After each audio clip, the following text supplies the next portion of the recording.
개와 피리 아쿠다카와 리노스케 이쿠코 씨에게 바칩니다. 옛날 야마토 가스라기 상기슬게 가미나가 히코, 이 가미나가 히코는 머리가 긴 남자라는 뜻입니다. 가미나가 히코라는 젊은 나무꾼이 살았습니다. 얼굴 생김새가 곱상한 데다 머리카락도 여자처럼 길어서 그렇게 이름 붙였지요. 가미나가 히코는 피리를 잘 불었습니다. 산에 나무를 베러 가서도 일하는 틈틈이 허리에 찬 피리를 꺼내 혼자 불면서 행복한 시간을 가졌습니다. 그러면 신기하게도 새나 짐승, 나무와 풀 할 것 없이 모두 가미나가 히코의 피리 소리를 즐기는 것이었어요. 풀은 나부끼고 나무는 살랑거리며 새와 짐승은 가까이 와서 연주가 끝날 때까지 얌전히 들었습니다. 그러던 어느 날이었습니다. 가미나가 히코는 여느 때처럼 커다란 나무 밑동에 걸터앉아 무심코 피리를 꺼내 불고 있었습니다. 그때 불쑥 눈앞에 파란 곡옥, 곡옥은 활처럼 둥근스름하게 휘어진 옥돌입니다. 이 파란 곡옥을 치렁치렁 달고 있는 다리가 하나밖에 없는 덩치 큰 사내가 나타나서 말을 걸어봤습니다. 피리 소리가 참으로 아름답구나. 나는 옛날 옛적부터 깊은 산속 동굴에서 가미오, 이 가미오는 일본 신화에서 신이 다스렸다고 하는 오래된 옛날 시대를 말합니다. 가미오의 꿈만 꾸고 있었다. 그런데 너가 나무를 베러 오고부터는 그 피리 소리에 빠져 날마다 재미있는 생각을 하게 되었다.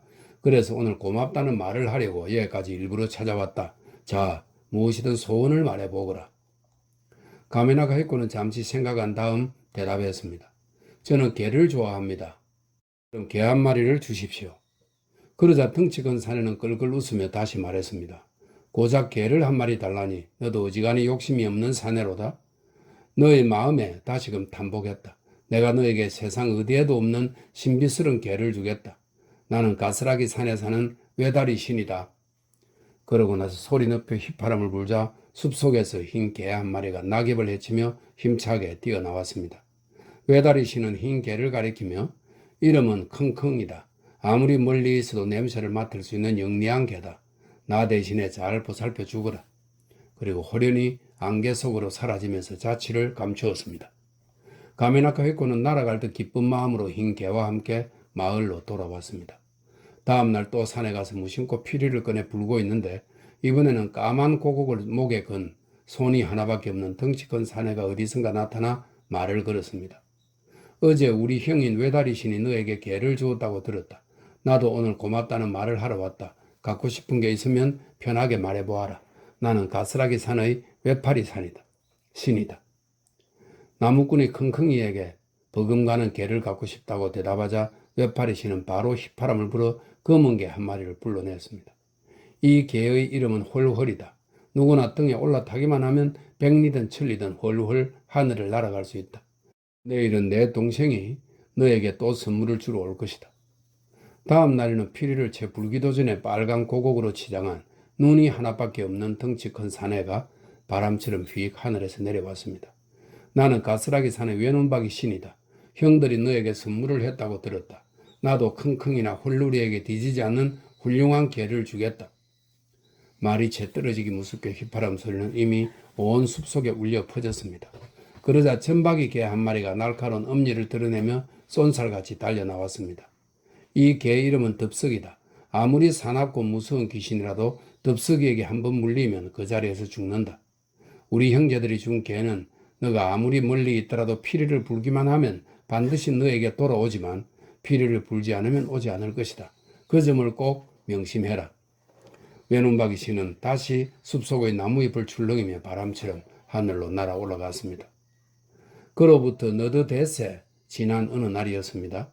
가미나가 히코가 피리를 불면서 개 3마리와 함께 가스라기 산기슭에 있는 세 갈래 길을 막 가려는데 오른쪽과 왼쪽 길에서 화살촉으로 무장한 젊은 무사 2사람이 너무너무한 말을 타고 자박자박 오고 있었습니다. 가미나가 히코는 불던 피리를 얼른 허리춤에 찔러넣고 젊은 무사들에게 공손히 인사했습니다. 여보세요, 무사님, 어디에 가시는 길이십니까? 이번에 아스카에 사시는 대신님의 2 따님이 아귀 같은 놈들에게 납치당하여 하룻밤새 향방이 묘연해졌느니라. 대신님은 크게 상심하셔서 누구라도 아가씨를 구해주는 사람에게는 두둑한 상금을 내리신다고 하셨다. 그래서 우리들은 지금 아가씨의 행방을 찾아다니는 길이다. 두 무사는 번갈아 대답하며 곱상하게 생긴 가미나가 히코와 개 3마리를 얕보도 내려다보고는 서둘러 가던 길을 떠났습니다. 가미나가 히코는 좋은 기회다 싶어 곧장 킁킁이의 머리를 쓰다듬으며 명령했습니다. 킁킁아 킁킁아, 아가씨들이 어디 계신지 냄새 맡아라. 그러자 킁킁이는 때마침 불어온 바람을 향해 킁킁대며 코를 벌렁거리다가 한 차례 부르르 몸을 떨더니 킁킁, 언니분은 이코마산 동굴에 살고 있는 괴물에게 붙잡혀 있습니다. 라고 말했습니다. 그 괴물은 머리와 꼬리가 8개 달린 이무기를 키운다는 아주 사악한 괴물입니다. 가메나카 히코는 곧장 킁킁이와 덥석이를 양 겨드랑이에 안고 홀로리 등에 올라타서 저렁저렁한 목소리로 명령했습니다. 홀로라 홀로라, 이코마산 동굴에 살고 있는 괴물한테 날아가. 말이 채 떨어지기도 전에 무시무시한 회오리 바람이 가미나가 히코의 발밑에서 일어나며 나무잎 한 장이 날아오르듯 순식간에 홀로리는 하늘로 날아올랐습니다. 그리고 잿빛 구름 너머에 가려진 아득한 이코마 산봉우리를 향해 일직선으로 날기 시작했습니다. 마침내 가미나가 히코는 이코마 산에 당도했습니다. 듣던 대로 과연 산 중턱에 커다란 동굴이 하나 있었습니다. 동굴 안에서는 금빛을 꽂은 어여쁜 아가씨 한 명이 훌쩍거리고 있었습니다. 아가씨 제가 구하러 왔습니다. 이제 안심하셔도 됩니다. 얼른 집으로 돌아갈 채비를 하세요. 가미나카 히코 옆에 있던 개 3마리도 아가씨 옷자락과 소매자락을 잡아 끌면서 짖었습니다. 빨리 채비하세요. 킁킁킁. 하지만 아가씨는 여전히 눈에 그렁그렁 눈물을 담고서 동굴 안쪽을 손짓하며 말했습니다. 저기 안에 나를 납치한 괴물이 아까부터 술에 취해 자고 있어요. 만약 괴물이 잠에서 깨어나기라도 하면 반드시 쫓아올 거예요. 그렇게 되면 당신도 나도 목숨을 잃게 됩니다. 가미나가 히코는 씩 웃으며 대답했습니다. 저딴 괴물을 제가 무서워할 것 같습니까? 지금 아가씨 앞에서 힘들이지 않고 물리치는 모습을 보여드리겠습니다. 가미나가 히코는 덥석이의 등짝을 찰싹 때리며 우렁찬 목소리로 명령했습니다. 그러자 덥석이는 날카로운 엄니를 드러내고 천둥이 치듯 어르렁대며 쏜살같이 동굴 안으로 뛰어들어가 금세 피범벅이 된 괴물을 입에 물고 꼬리를 흔들며 밖으로 나왔습니다. 바로 그 순간 신기한 일이 일어났습니다. 구름에 묻혀있던 골짜기 밑에서 한 차례 회오리 바람이 일어나며 그 바람 속에서 무언가가 부드럽게 속삭이는 것이었습니다. 가미나가 히코님 고마워요. 이 은혜 잊지 않을게요. 저는 못된 괴물에게 시달리고 있던 이코마 산의 히메이입니다. 하지만 옆에 있는 아가씨는 다시 살아난 기쁨에 들떠서 그 소리가 들리지 않은 모양입니다. 아가씨는 가미나가 히코를 바라보며 근심 어린 말투로 말했습니다. 저는 당신 덕분에 목숨을 건졌지만 동생은 지금도 어딘가에서 험한 꼴을 당하고 있을지도 몰라요. 가미나가 히코는 다시 킁킁이를 쓰다듬으며 명령했습니다. 킁킁아, 작은 아가씨가 어디 계시는지 냄새 맡아봐. 킁킁이는 킁킁대며 코를 벌렁거리고는 이내 킁킁, 작은 아가씨는 가사기산 동굴에 숨어있는 땅금에게 붙잡혀 있습니다. 하고 주인의 얼굴을 쳐다보며 대답했습니다. 땅금이는 옛날 진무천왕, 진무천왕은 일본의 초대 천왕을 말합니다.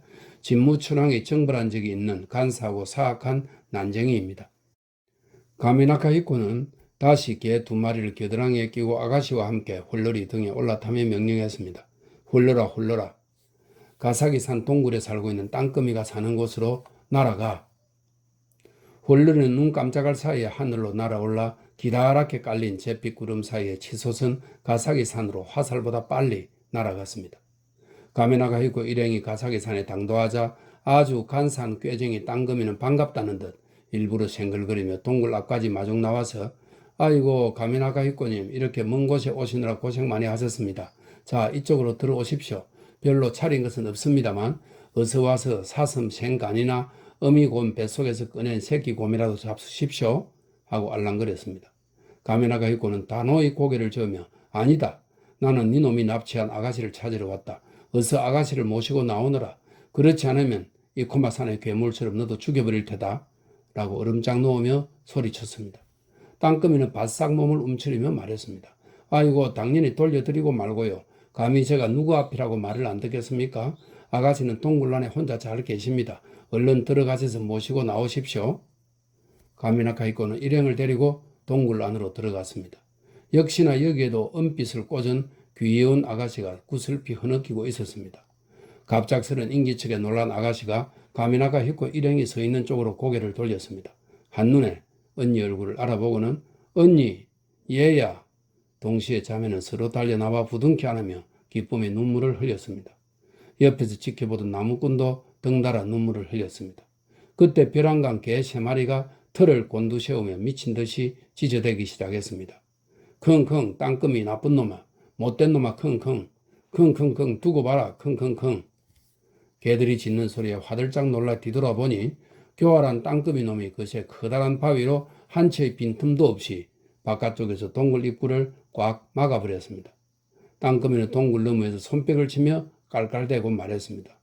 꼴 좋다 가미나카 히코야. 너희들은 이제 한 달도 안 돼 꼼짝없이 굶어 죽게 될걸. 어때? 내 멋진 계략 대단하지? 졸지에 가미나카 히코는 뒤통수를 한 방 맞은 꼴이 되었습니다. 잠시 분하기도 했지만 문득 허리에 차고 있던 피리가 생각났습니다. 이 피리를 불면 새나 짐승은 말할 것도 없고 산천 초목도 넋을 잃고 들었으니 어쩌면 저 교활한 땅금의 마음을 움직일 수도 있겠다 싶었습니다. 그리고 가미나카 히코는 용기를 내어 사납게 울부짖는 개를 달래가며 조용히 피리를 불었습니다. 그러자 극악무도한 땅금이도 아름다운 피리소에 매료되어 차츰차츰 이성을 잃기 시작했습니다. 처음에는 동굴 입구에 귀를 갖다 대고 가만히 귀 기울여 듣더니 점점 피리 소리에 이끌려 커다란 바위 틈을 손가락 마디만큼 조금씩 벌려가며 듣기 시작하는 것이었습니다. 그러다 사람 한 명이 지나갈 만큼 커다란 구멍이 뚫렸습니다. 그 순간 가미나카 히코는 피리를 얼려 내려놓고 덥스가 동굴 입구에 서 있는 땅거미를 물어 죽여라 하고 덥석의 등을 치며 명령했습니다. 이 소리를 듣고 놀란 땅거미는 쏜살같이 내빼려고 했으나 이미 때는 한 발 늦었습니다. 덥석이는 번개처럼 동굴 밖으로 한 걸음에 뛰어나가 땅거미를 덥석 물어 죽였습니다. 그때 또 신기한 일이 일어났습니다. 골짜기 밑에서 회오리 바람이 한 차례 일어나더니 가미나카 히코님 고마워요. 이 은혜 잊지 않을게요. 저는 악랄한 땅거미에게 시달리고 있던 가사기 산의 히메입니다. 라고 부드러운 목소리로 속삭였습니다. 가미나카 히코는 두 아가씨와 개 3마리를 데리고 홀로리 등을 타고 곧장 가사기 산 꼭대기에서 대신님이 계시는 도성으로 날아갔습니다. 도중에 아가씨 두 분은 무슨 생각에서인지 자신들이 꽂고 있는 금빛과 은빛을 빼서 가미나카 히코의 긴 머리에 슬쩍 꽂아두었습니다. 물론 가미나카 히코는 아무것도 모른 채 부지런히 홀로리를 다그치며 널리 펼쳐진 아름다운 야마토의 땅을 내려다보면서 날아갔지요. 가미나카 히코는 어느덧 맨 처음에 지나가다 본 세갈리 길 위까지 날아왔습니다. 아래를 내려다보자 아까 만났던 젊은 무사 2명이 어디서 돌아오는 길인지 나란히 말을 타고 도성 쪽으로 바삐 가고 있었습니다. 문득 가미나카 히코는 자신의 공을 이 둘에게 자랑하고 싶은 마음이 생겼습니다. 내려 저기 보이는 세갈래 길 위로 내려가 하고 홀로리에게 명령했습니다. 젊은 무사 2명은 아가씨들을 찾아 헤맸지만 행방을 찾을 길이 없어 터덜터덜 말을 타고 돌아가던 길이었습니다. 그런데 그토록 찾아 헤매던 아가씨들이 계집애 같이 생긴 나무꾼과 함께 용맹스러운 검은 개를 타고 불쑥 하늘에서 내려올 줄 누가 감히 상상이나 했겠습니까? 가미나카 히코는 개에서 내려 다시 공손히 인사했습니다. 무사님들과 헤어지고 나서 곧장 이코마산과 가사기 산으로 날아가 보시다시피 이 아가씨들을 구했습니다. 이런 하찮은 나무꾼에게 뒤통수를 얻어맞은 꼴이 된 무사들은 부럽기도 하면서 질투심이 일어 못 견딜 정도로 화가 났습니다. 겉으로는 같이 축하하는 척 가미나카 히코의 공을 지켜 세우며 살살 꼬드겨서 개 3마리의 유래와 허리에 찬 피리에 관해 낱낱이 알아냈습니다. 그러다 가미나카 히코가 방심하는 사이에 슬쩍 피리를 허리춤에서 빼낸 다음 아가씨 2명과 개 2마리를 양 겨드랑이에 꼭 끌어안고 검은 개 등에 펄쩍 올라타서 헐로라 대신님이 계신 도성으로 날아가 하고 소리 맞춰 외쳤습니다. 가미나카 히코는 기겁을 하고 곧장 무사들에게 덤벼들려고 했지만 바람이 세차게 일면서 검은 개는 꼬리를 힘주어 말고 아득한 창공 위로 날아가 버렸습니다. 이제 가미나카 히코에게 남은 거라곤 무사들이 타다 버린 말 2필 뿐이었죠. 가미나카 히코는 세갈래길 한복판에 엎드려 한참을 서글피 울었습니다. 그때였습니다. 이코마 산봉우리 쪽에서 바람이 살랑살랑 불어오며 바람길에 누군가 부드럽게 속삭였습니다. 가미나카 히코님, 저는 이코마산의 히메입니다. 그와 동시에 또 가사기산 쪽에서도 바람이 살랑살랑 불어오더니 역시나 바람결에 부드럽게 속삭이는 소리가 들려왔습니다. 가미나카 히코님, 가미나카 히코님, 저는 가사기산의 히메입니다. 지금 우리들은 곧장 무사들을 쫓아 피리를 찾아올 테니 걱정하지 마세요. 라고 동시에 말하고 나서 쌩쌩 바람 소리를 내며 방금 전 검은 개가 날아간 쪽으로 황급히 쫓아갔습니다. 조금 지나 그 바람은 다시 세갈래 길 위로 다시 부드럽게 속삭이듯 말하며 높은 하늘에서 내려왔습니다. 그 무사들은 이미 두 분의 아가씨와 함께 아스카의 대신님께 가서 많은 상금과 선물을 받았습니다. 어서 빨리 이 피리를 부르 3마리 개를 이곳으로 부르세요. 그동안 우리들은 출첵길에 오를 당신의 차림새가 부끄럽지 않도록 채비해 드리겠습니다.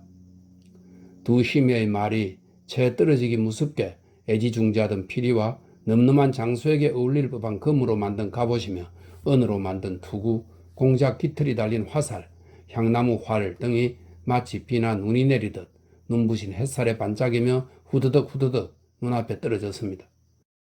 그로부터 잠시 후 향나무 활에 공작 깃털이 달린 화살을 등에 맨 신처럼 고귀한 차림의 가미나카 히코는 킁킁이와 덥석이를 양쪽 겨드랑이에 안고 홀홀히 등을 타고 날아가 아스카의 대신님 집 앞으로 내려갔습니다.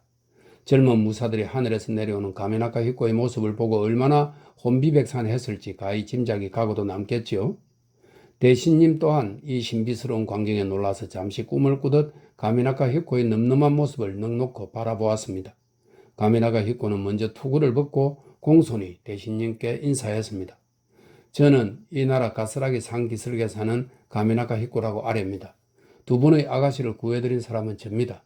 저기에 있는 무사들은 괴물과 땅거미를 퇴치하는데 손가락 하나도 움직이지 않았습니다. 지금까지 무사들은 자신들이 괴물과 땅거미를 물리치고 공을 세운 양 떠벌리고 다녔는데 가미나카 히코가 불쑥 나타나서 이렇게 말을 하니 얼마나 당황했을까요? 무사들은 얼굴빛을 싹 바꾸고 가미나카 히코의 말을 가로막으며 천연덕스럽게 말을 이어나갔습니다. 저놈은 아주 터무니없는 거짓을 아뢰는 자입니다. 괴물의 목을 벤 것도 우리들이고 땅거미가 꾸민 계략을 간파한 것도 우리들이 틀림없습니다. 그때 한가운데 서 있던 대신님은 누구의 말이 진실인지 종잡을 수 없었습니다. 무사들과 가미나카 히코를 번갈아 쳐다보다가 아가씨들에게 도움을 청했습니다. 이제 너희들에게 물어보는 수밖에 없구나. 도대체 너희를 구해준 사람은 어느 쪽이냐? 그러자 두 분의 아가씨는 아버지 가슴에 기대며 수줍은 듯 말했습니다. 저희를 구해준 사람은 가미나카 히코입니다. 그 정표로 저 탐스러운 긴 머리에 우리들의 빛을 꽂아두었습니다. 살펴보세요. 정말로 가미나카 히코의 머리에는 금빛과 은빛이 아름답게 반짝이고 있었습니다. 거짓말이 들통난 무사들은 어쩔 줄 몰라하며 대신님 앞에 납작 엎드려 부들부들 떨며 말했습니다. 실은 저희가 못된 계략으로 저 가미나카 히코가 구한 아가씨를 저희들이 구한 것처럼 아뢰었습니다. 이렇게 자백하오니 부디 목숨만은 살려주십시오. 그 다음 이야기는 굳이 말하지 않아도 알 수 있겠죠. 가미나카 히코는 어마어마한 상금을 받았고 또 대신님의 사위가 되었습니다. 그리고 두 젊은 무사는 개 3마리에게 쫓겨 허겁지겁 도성 밖으로 도망쳤습니다. 하지만 아가씨들 중에 누가 가미나카 히코의 색시가 되었는지 워낙 옛날 일이라 지금은 확실히 알 수가 없답니다.